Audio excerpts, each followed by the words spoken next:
nasa likod ko ay Fort Santiago. Ito ay bahagi ng Intramuros na kilala bilang napapaderang lungsod.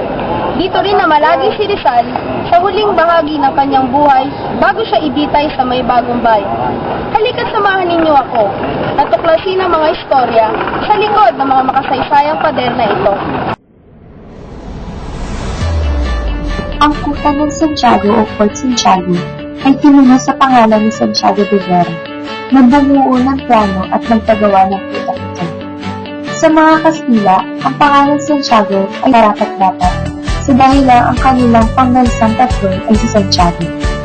Subalit ang unang nagpagawa ng kutang ito ay si Miguel Lopez de Legazpi, nayari naman sa troso at lupa noong taong 1571. Si Legazpi ay pinakapinuno ng conquistadores mula Espanya sa panahon ng pananakop sa Maynila. Dito sa kutang ito, si Legazpi nanirahan at iba pang mga kasama o pamangkin. Ang lugar na ito ay ang lugar din kung saan nakatayo noon ang palasyo ni Raja Sulaiman. Sa ating kasaysayan ng bansa, si Raja Sulaiman ay ang huling Muslim chieftain ng Maynila bago itong tuluyang nasakop ng mga Kastila. Nagkaroon ng mga labanan sa pagitan ni Legazpi at Sulaiman. Pagkaraan ng isang taon, si Raja Sulaiman ay nabigo dahil sa lakas ng suporta ng galing sa ng Espanya. At dahil sa pangyayari ito, dito unang ginawa ang Fort Santiago. Noong pangalawang digmaang pandaigdig, ang kuta ay nasira dahil ginamit ito ng mga pulis bilang military base. Sa kuta ng Santiago ay maraming Pilipino ang ikinulong, kasama ang mga babaeng binahasa at pinabuso, pinarusahan at pinahirapan, at ang iba naman ay pinatay. Dito rin sa kuta ng Santiago sinulat ni Dr. Jose Rizal ang kanyang kulang ni Ultimo Agios noong siya ay ibinilanggo dito na lumingkot 6 na araw bago siya hatulan ng kamatayan sa bagong bayan.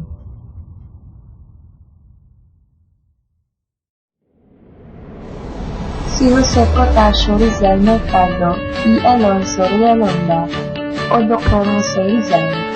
Ang pangalan iyan ay nakikita sa iba't ibang bahagi ng Pilipinas at maging sa labas ng ating bansa. Siya ang ating kinikilala, isa sa pinakasikat na tagapagtaguyod ng pagbabago sa Pilipinas noong panahon ng mga Kastila. Siya ay pinipinang bilang pinakamahusay na bayani at pinala sa isa sa mga pambansang bayani ng Pilipinas ng grupo ng mga pambansang bayani.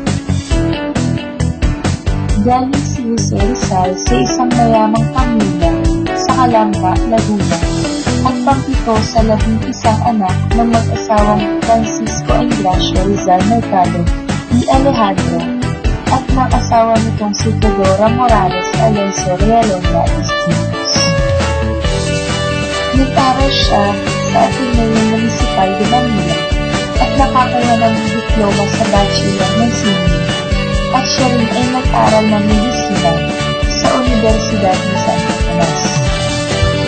Ipinagpatuloy niya ang kanyang pag-aaral sa Universidad Central de Madrid at nakakaya ng lisensya sa medisina na nagbigay sa kanya ng karapatang magpakabalagmasa sa medisina. Nag-aral din siya sa pamantasan ng Paris at pamantasan ng Heidelberg.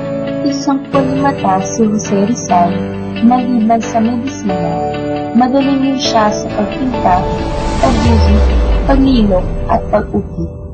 Matatawag na isang makata, manunulat at nobelista na ang kanyang pinakatanyag na nagawa ay ang nobelang Noli Me Tangere at ang El Filibusterismo. Isa rin siyang polyglota na nakakaunawa ng 22 mga wika. Ngunit ano nga ba ang mayroon at bakit napunta ang ating pambansang bayani sa Fort Santiago? Noong Hunyo 18, taong 1892, ay umuwi ng Pilipinas si Dr. Jose Rizal para gamutin ang katarata ng kanyang ina, paglingkuran ang kanyang mga kababayan, alamin ang epekto ng Noli Me Tangere, at kung bakit hindi na sumusulat sa kanya si Leonor Rivera. Nagbukas siya ng isang klinika sa Calamba at nagsilbi para sa kanyang mga kababayan. Ngunit inimbitahan siya ni Gobernador General Emilio Terrero sa palasyo ng Malacanang. Ito ay dahil may subversibong ideya raw ang kanyang nobelang No Limitante. Ngunit paliwanag ni Rizal na ipinapahayag lamang niya ang katotohanan. Dahil dito, binigyan ng Gobernador General ng tagapagbantay si Jose Rizal dahil nanganganib ang kanyang buhay. Nagtatag siya ng samahan at tinawag itong La Liga Filipina. Ang layunin ng samahan ito ay ang pagkakaisa ng mga Pilipino at maitaguyod ang pag-unlad ng komersyo, industriya at agrikultura sa bansa. Ang La Liga Filipina, isang lihim na samahan na naging dahilan kung bakit nagsimula ang himagsikang Pilipina laban sa mga Kastila at naging saligan ng unang Republika ng Pilipinas sa pamumuno ni Emilio Aguinaldo. Siya ay tagapagtaguyod ng pagkakaroon ng sarili nitong pamahalaan sa Pilipinas sa mapayapang pamamaraan kaysa sa marahas at madaling himagsikan. Ngunit susuportahan ang karahasan bilang huling bilihan. Adios Patria Adorada, Región del Sol querida, Perla del Mar de Oriente, Nuestro Perdido Ibero. Alam niyo ba kung saang talata kinuha ang katagang ito? Galing ito sa sikat na tulang likha ng ating pambansang bayani, ang Mi Ultimo Adios o Huling Paalam. Ayon sa tradisyonal na paniniwala, sinasabing isinulat ito ni Rizal noong gabi ng bisperas ng pagbaril sa kanya. Karagdagang kaalaman, sinasabing ibinigay ito sa kapatid niya si Trinidad na dumalaw sa kanya noong hapong iyon, pero kalaunan ay napapunta kay Josephine Bracken na ang pula. Kaya hindi totoo na sinulat niya ito kinagabihan ng bisperas at hindi din noong araw ng kanyang pagkabaril. Si Padre Mariano da Canal ang naglapat ng pamagat sa tila dahil hindi ito pinangalanan ni Jose Rizal. Ang Fort Santiago ngayon ay modernong museo na bukod sa mga ginawa niyang aklat na nakadisplay dito, nakamamangha din makita ang mga bahagi ng buto ni Rizal na tinamaan nung siya'y binaril at ang kanyang mga dating damit.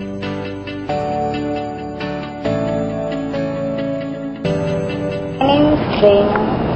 Kaya po. Kim. Saan po ba? Dominican School. Ano po masasabi niyo po sa Fort Santiago? The place is very nostalgic. And it's full of history that helped molding the Filipino nation. Yun lang. What can you say about Fort Santiago?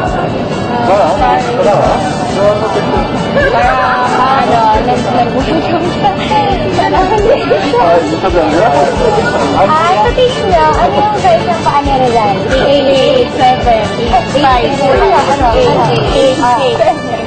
Estimatedly, ilan kaya yan? Yung footsteps ni Rizal? 200, 500, 150. 200, 300, Final answer. 500, 300, Final answer. 500. Norm. Where are you from, sir? U.S. Oh, why are you here, sir? Just to visit. And how do you find the Oh, well, they're very, very nice. Very nice. We had a good time. So what can you say about this place? About Fort Santiago? Well, it's very impressive. We read about it. We had information about it. And we're glad that we had the opportunity to see it. And what can you say about the treatment of the Filipino people here? Oh, they've been excellent. Yeah. Thank you po. Thank you. Pwede na rin magdamit alang sa Rizal at mag-post kasama ang mga bayani. Mayroon rin interactive attraction dito katulad ng skateboard at puzzle. Nagkakaroon din ng interes ang mga dayuhan na bumibisita dito. Atin ang sariwain ang Fort Santiago. Kapag malaki ang pagiging Pilipino sa buong mundo.